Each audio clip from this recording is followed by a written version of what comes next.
My father had many interests. He was an imaginative person and an inventor. He loved to design and create anything from model buildings to toy cars to useful household objects. He also loved astronomy and science.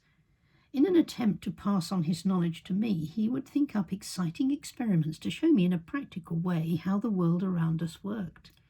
On one of these occasions, he was explaining how the gas cooker worked, and when a flame was placed near the gas would ignite. Now, this sounds quite an easy concept to absorb, but he wanted to explain that when a large quantity of gas was enclosed, it could cause an explosion. So, removing the burner equipment from our gas cooker, he installed a small length of rubber tubing to the gas outlet and enclosed the other end in a large black bin liner, securing both ends with tape. He then turned on the gas to inflate the bin liner.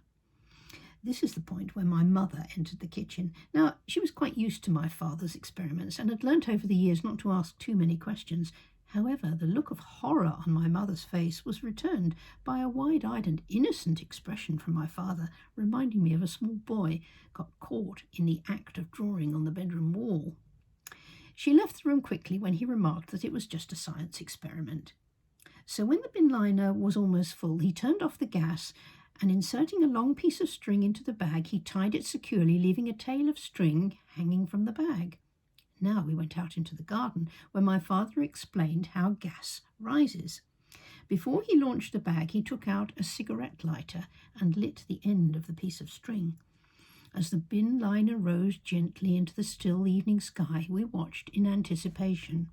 It rose over the rooftops and high into the darkening evening sky. Everything was quiet for a minute or two. Then suddenly there was a loud explosion and a flash of flame. The windows rattled in the neighbouring houses, and the roosting birds flew up out of the trees. "There," said my father triumphantly.